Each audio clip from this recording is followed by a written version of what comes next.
selamat siang. Selamat siang. Terima kasih banyak ya Kak sudah meluangkan waktunya untuk kami bertiga di tengah kesibukan Kakak yang pasca wisuda ini. Kami sangat menghargai kesempatan ini. Oke, sebelum itu perkenalkan Kak, saya Priti Sinta Polinding, dan di samping kiri saya ada Suci dan Claudia Natasha. Seperti yang sudah kami sampaikan, wawancara kelompok ini bertujuan untuk memenuhi tugas final kami, sekaligus kami bertiga ingin belajar dan curi-curi tips nih dari kakak yang sudah sukses melewati fase ujian tutup dan wisuda. Di sini kami sudah menyiapkan 10 pertanyaan dan izinkan kami untuk merekam untuk pencatatan laporan kelompok kami yang akurat. Baik, kalau kakak sudah siap, untuk pertanyaan pertama akan dibacakan oleh Claudia Anastasia.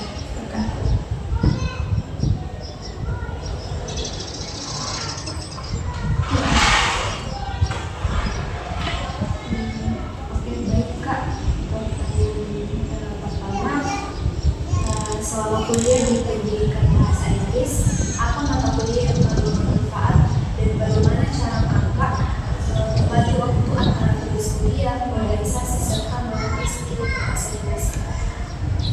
Pertama, mata kuliah yang paling bermanfaat sebenarnya sudah dikasih tahu beberapa mata kuliah ada kalau saya itu sebenarnya semua bermanfaat, tapi yang paling mengena sesuai dengan tulis saya kemarin itu pada saat mata kuliah teaching kalau tidak salah di semester 5 atau semester 6 saya ambil.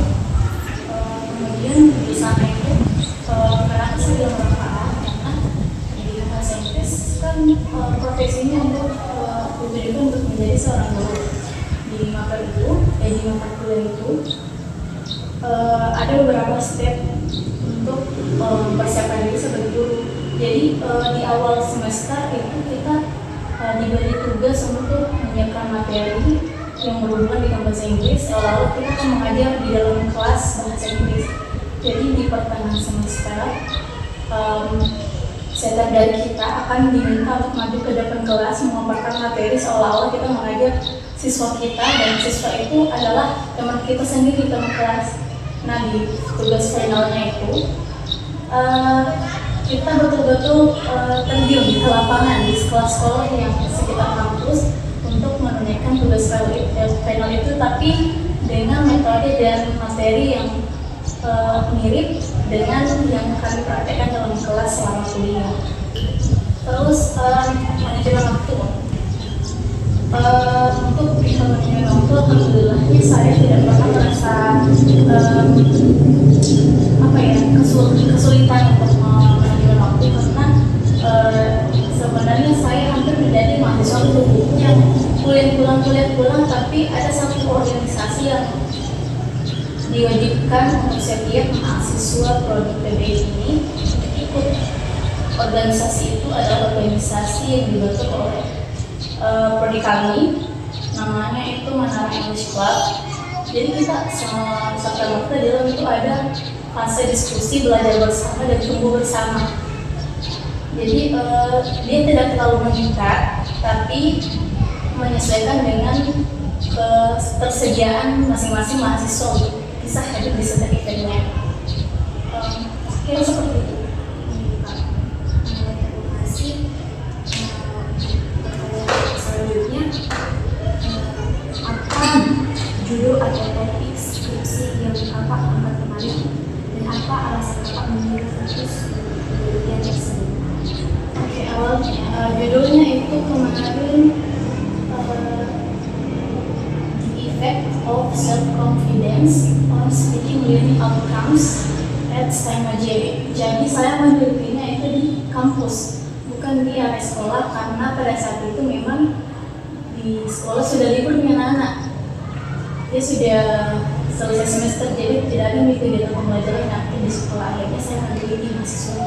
Kenapa judul itu yang ingin saya teliti? Karena cukup menarik timbul dari berpemikiran saya sendiri. Awalnya saya melihat dalam ruangan selama saya kuliah di 7 semester itu banyak sekali potensi atau skill yang berbeda-beda dari teman yang saya lihat.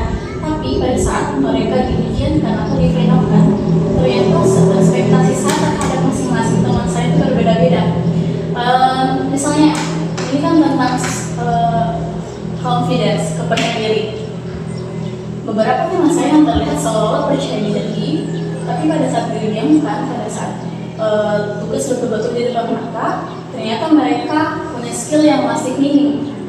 Dan sebagian bahkan ada yang nampaknya kurang percaya diri pada saat dalam kelas, justru memiliki hasil ujian yang memuaskan. Jadi di situ saya berpikir, loh, kok ini yang kelihatan percaya diri pada saat diskusi dalam kelas, tapi nilainya standar, sedangkan yang non confidence ini yang tidak percaya diri justru malah menuai hasil yang memuaskan. Di situ saya ingin melakukan perbandingan seperti apa memang ini pengaruh dari kepercayaan diri mahasiswa terhadap hasil belajar bahasa Inggris mereka. Saat itu saya memilih metode kuantitatif dan kualitatif. Jadi saya pakai instrumen kuesioner dan wawancara. Ada sekitar 30 orang yang saya kasih kuesioner. Terus saya saring sekitar 10 orang dari orang yang telah saya berikan kuesioner itu untuk saya wawancarai. 5 untuk orang-orang yang hasil kuesioner itu tidak percaya diri, dan 5 untuk yang hasil percaya diri. Dan ternyata hasilnya itu tidak ada pengaruh dari hasil. Padahal saya sudah yakin pada saat saya akan meneliti di lapangan, ternyata setelah meneliti ternyata tidak ada pengaruhnya sama sekali. Itu yang bikin heran saat penguji saya melihat hasil penelitian.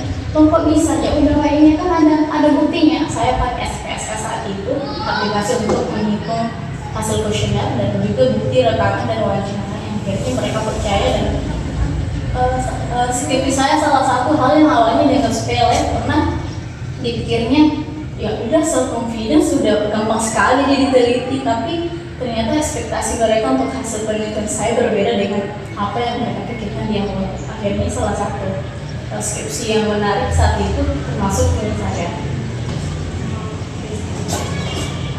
Pertanyaan ketiga, bagaimana tips dari kakak untuk menghadapi dosen pembimbing yang sibuk sekaligus menjaga komunikasi yang baik dengan mereka selama membimbing?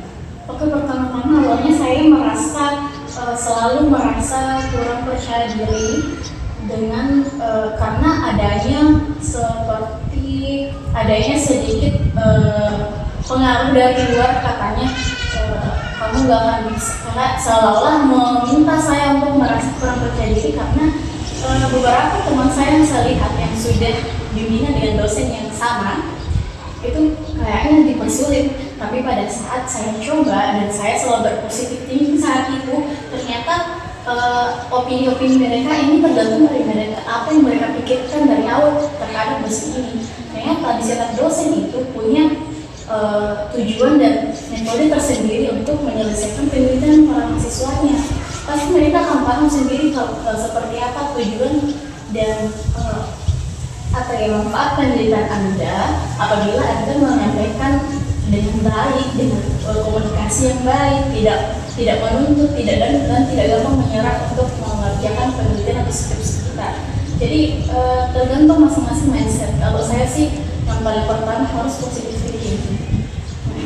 Jadi kayak sabar, ya of course sabar, terus banyak berdoa juga, dan jangan menyerah, jangan terpengaruh dengan opini-opini luar tentang dosen yang istilahnya killer atau tidak peduli dengan mahasiswanya. Tidak, masing-masing punya kualitas dan kuantitas sendiri. Jadi tergantung kita harus positive thinking dan always staying by. Kalian harus siap dengan segala resiko karena di depan mata jadi apa-apa, cuman lika-likunya yang berbeda-beda.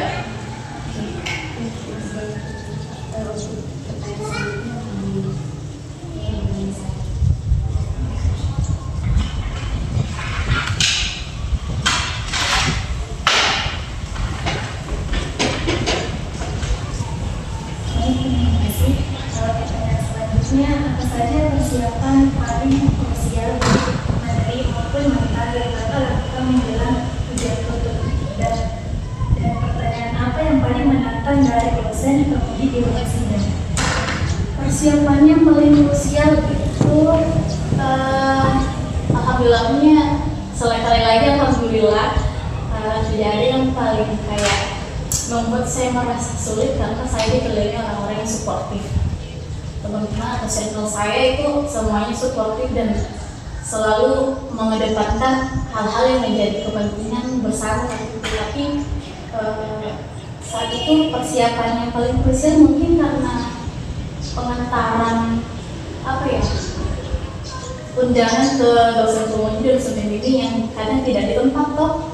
Nah biasa kayak dari ujung gedung ke ujung lain itu yang paling sih, paling kayak tenaga sebenarnya. Tapi ya itu adalah pentingnya nih perjuangan itu semua. Terus kalau secara mental alhamdulillah banget lagi, soalnya saya orangnya cukup percaya diri, saya cukup bisa membawa diri untuk setiap hal dan risiko yang akan terjadi. Jadi kupikirkan memang hal terburuknya, tapi kukedepankan apa-apa yang terjadi jika saya berhasil. Jadi ada sisi yang saya simpan, kalau gagal ini tapi nggak apa-apa, tapi kalau berhasil akan hasilnya. Jadi secara mental saya sudah siap untuk dibabat habis di hari sidang, tapi karena materi atau data yang saya sudah kumpulkan dan teliti saat itu sudah saya siapkan dengan matang. Saya sudah mendapatkan hasil yang sesuai dengan kemampuan saya tidak merasa untuk takut dibangkut karena saya pikir ada lagi dosen pembimbing yang akan siap membela saya karena lihat apa yang setelah saya siapkan selama penelitian.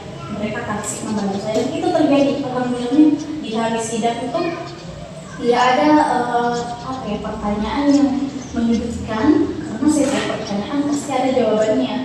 Jadi tinggal saya kasih buktinya, alhamdulillah langsung terima selesai. Dan paling kebanyakan kami disaran tambahan data, kayak tambahkan dokumentasinya di sini atau tampilkan ini.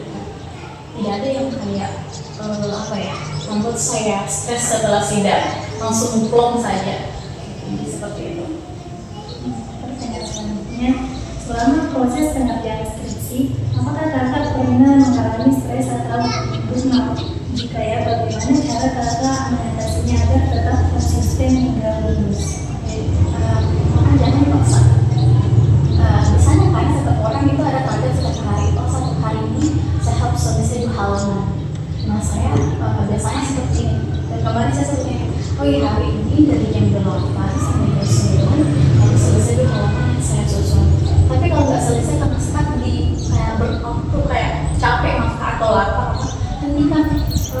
Kasih saja dulu kebutuhan tubuh apa sinyal dari tubuh saya. Kalau apa makan dulu, jangan dipaksa sampai selesai. Kalau memang harus makan dulu, walaupun ide-ide yang akan kamu susun dalam skripsi itu sudah siap, justru enak nih kalau dia akan tinggal disusun, jadi kamu bisa makan dulu, tinggal puisi ini. Terus lagi-lagi circle saya alhamdulillahnya suportif dan sangat satu frekuensi, makanya harus circle. Kemarin itu pas skripsi doang di semester akhir itu saya sengaja nginap di kos itu berlima sama circle itu. Jadi setiap kita stres, salah satu dari kita akan menyumbangkan suara emosi kita melalui speaker yang salah satu dari mereka bawa ke kelas. Jadi mereka tidak masuk terganggu, justru karena kita saling mengerti. Oh iya, pasti ini sudah stuck nih, jadi kesana lagi langsung banget nih lagi bersuara untuk keluar sama stres itu. Karena memang beberapa orang seperti itu harusnya keluar mengeluarkan isi kepala dan hati perasaannya dengan berbagai cara, tergantung masing-masing seperti apa. Nah, salah satu yang bikin teman-temanku kemarin kayak heran karena anehnya saya saya akan semakin semangat belajar, semakin semangat menyusun skripsi pada saat saya mendengar musik yang keras-keras. Akhirnya saya pasang headset sendiri dengan pasang musik-musik yang bikin saya semangat udah pokoknya hal-hal yang bikin saya sambil kerja sambil bagus yang bikin saya game seperti itu. Jadi itu bikin orang mereka biasanya orang kalau mau kerja mau tanam-tanam tapi beda saya beda. Kalau saya mau kerjakan sesuatu tepat sasaran dan cepat selesai, saya harus dengan musik. Setelah dinyatakan lulus ujian tujuh, berkas administrasi apa saja yang paling krusial untuk segera diurus agar pendaftaran wisuda tidak terlambat? Alhamdulillahnya lagi di prodi kami itu kemarin sangat dimudahkan untuk siswa mahasiswa yang ingin target cepat ujian. Jadi pada saat beberapa hari sebelum hari sudah itu, memang ada beberapa orang yang baru saja diisi, jadi tidak sampai mempersiapkan administrasi yang sesuai dengan prosedur yang seharusnya. Biasanya kan orang harus ada skripsi yang telah terjilid sebelum wisuda, tapi ini nggak apa-apa itu skripsinya setelah wisuda dikumpulkan.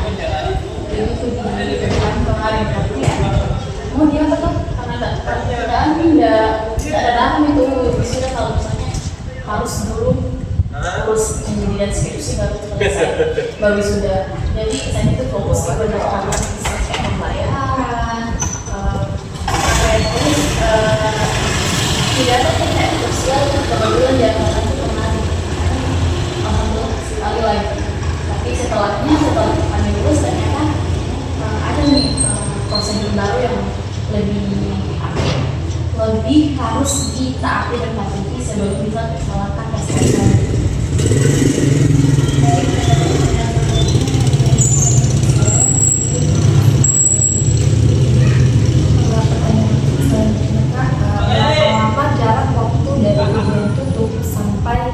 Wisuda kakak dan bagaimana rasanya setelah akhirnya resmi memakai toga? Oke, ya ini salah satu momen yang paling menyenangkan, paling menarik perhatian dunia persenggalanku karena saya tidak merasa bangga sedikit karena di tunggu dulu kita mulai dari proposalnya aku itu Agustus, sidang tutup di tanggal 3 Oktober. Jadi kurang dari 2 bulan saya menyusun. Biasanya orang itu paling cepat 2 bulan. Itu yang bikin heran sih. Aku mana cepat sekali. Saya pun tidak tahu. Alhamdulillah banget. Ini aku selesai dengan sungguhnya. Tapi sebenarnya itu sudah terlambat sebenarnya. Maksudnya saya paling akhirnya selesai. Tapi jarak antara sempro dan sidang tutup itu yang paling singkat di antara teman-temanku. Terus jarak antara waktu sidang tutup dengan wisuda. Habis sidang tutup kan itu harus yudis dulu. Yudisku itu tanggal 6 Oktober, wisuda tanggal 14 Oktober. Jadi hanya ada waktu sekitar 9 hari jarak dari yudis ke wisuda. Karena saya apa nih istilahnya? Saya di prodiku ada 11 orang yang untuk yudis sementara itu kotanya. Dan saya dalam itu terakhir jadi mengajak dekat sekali antara juris atau wisuda itu ke hari wisuda. Dan untuk perasaannya of course I'm very proud of me. Saya sangat bangga dan di sisi lain saya bersyukur karena bisa selesai skripsi ini dengan dengan kemampuan sendiri, tidak ada apa pokoknya Dewi aku tidak fokus dan joki apa, tapi berkat support dan usahaku yang saya maksimal semaksimal mungkin dan doa orang-orang terdekat termasuk orang tua, alhamdulillah bisa selesai. Di situ perasaan itu sempurna kalian akan merasakannya nanti cepat atau lambat sebelumnya. Selanjutnya, sebagai lulusan pendidikan bahasa Inggris, seberapa penting kepemilikan skor TOEFL IELTS di dunia kerja saat ini? Dan kapan waktu terbaik bagi kami untuk mengambil tes tersebut? Seberapa penting? sejauh ini skor IELTS dan TOEFL itu pasti menjadi salah satu tolak ukur untuk setiap alumni PBI. Hanya alumni PBI bahasa Inggris bisa ikut sebenarnya, tapi kalau mau sekolah di luar negeri, sekolah di negeri itu sangat penting. Bahkan beberapa lembaga untuk dunia pekerjaan membutuhkan hal itu. Dan pentingnya memang sangat penting. Dan untuk bagi kalian yang masih dalam proses perkuliahan seperti ini, kalau bisa boleh sekarang. Kalau kalian dapat tutorial gratis itu lebih tutorial gratis, coba-coba terus nih. Perihal hasilnya standar apapun nggak apa-apa kan, namanya kalian coba. Nanti kalian kalau sudah tahu hasil tutorial kalian paling segini, kalian bisa ukur diri kalian, di sini saya masih mau belajar yang bagian ini, speaking, writing, atau dan lain sebagainya. Jadi kalian bisa mengukur sejauh ini seperti apa skill kalian dalam proses tes TOEFL itu. Kalian mau asah yang mana? Berdasarkan pengalaman kakak sekarang, apakah lulusan PBI harus selalu menjadi guru? Apa saja peluang karir lain serta soft skill penting yang dibutuhkan di dunia nyata? Memang pada dasarnya PBI itu akan menjurus ke dunia keguruan dari dulu, tapi di sisi lain ada banyak sekali ruang untuk lulusan seperti PBI ini. Misalnya kalian bisa jadi tutor. Tutor itu kayak misalnya di tempat les. Memang sih dia notabene tetap mengajar, tapi beda loh kalau di tempat les itu kursus itu lebih mengarah ke hal yang umum, langsung praktik dan lebih membantu. Justru kursus sekarang lebih dicari daripada guru yang ada di sekolah karena nggak maksimal di manualnya. Oke, tergantung anak-anak sebenarnya, tapi kalau mau lebih maksimal kursus belajar bahasa asing biasanya anak-anak dibawa ke kursus. Terus profesi lain itu seperti tour guide. Tour guide itu yang mengarahkan para wisatawan. Misalnya kalau wisatawan dari luar, di situ kita bisa berperan penting. Bahkan di Arab Saudi itu antara bahasa Arab dan bahasa Inggris itu balance, seimbang. Saking mendunianya bahasa Inggris. Sebenarnya betul ada dunia, tapi yang paling internasional itu bahasa Inggris. Jadi jangan start saya kayaknya harus memang dari dulu, banyak sekali peluang di dunia kerja yang bukan mengajar.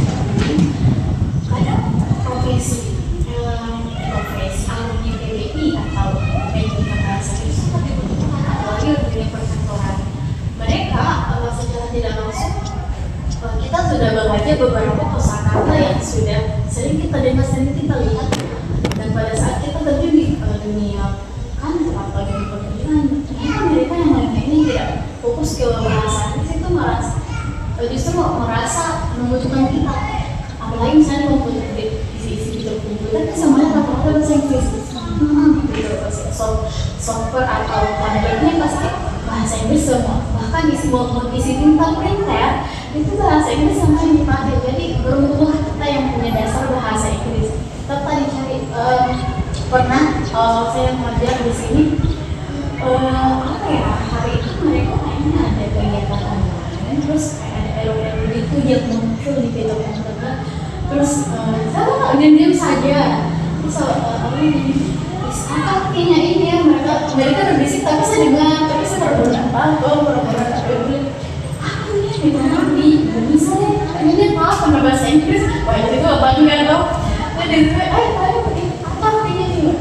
jadi di situ tuh kayak mulai tidak ada salahnya kayak ini dari sama bahasa Inggris. Mau ke luar negeri harus bangga karena banyak sekali manfaatnya. Dan biasanya apa sih enaknya? Kenapa ya? Bahasa Inggris ini pintar bahasa Inggris. Padahal nggak ada di sebenarnya.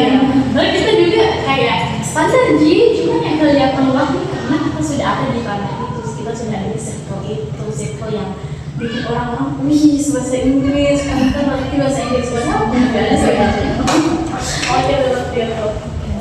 Terakhir, apa pesan atau motivasi atau nasihat terbesar dari kakak untuk kami para adik tingkat yang menyelesaikan kuliah di sekolah PPDI?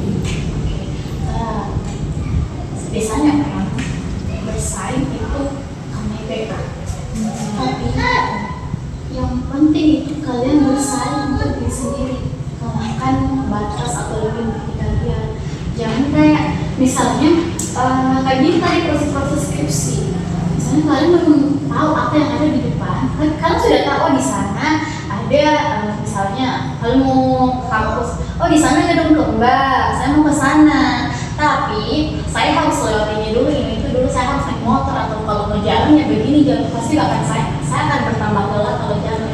Ya itu namanya proses, cinta proses. Yang penting sampai tujuan. Kanan kiri boleh berisi, yang penting kalian tetap beraksi.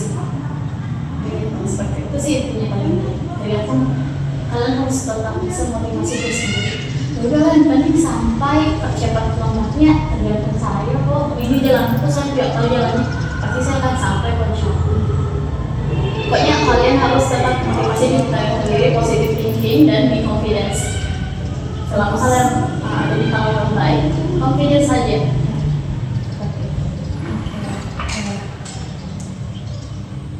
Semua pertanyaan sudah dijawab dengan jelas oleh kakak, luar biasa sekali. Jawaban dan tips dari kakak tadi benar-benar membuka mata kami bertiga dan memberikan banyak gambaran baru tentang bagaimana menghadapi skripsi nanti. Oke, sekali lagi kami bertiga mengucapkan terima kasih banyak kak atas waktu, ilmu dan kesabarannya menghadapi pertanyaan kami. Informasi ini sudah sangat lebih dari cukup untuk bahan laporan tugas final kami sebelum kami. Oke. Terima kasih banyak kak, selamat menikmati gelarnya. Semoga sukses terus untuk rencana karir kedepannya. Sampai jumpa lagi kak, selamat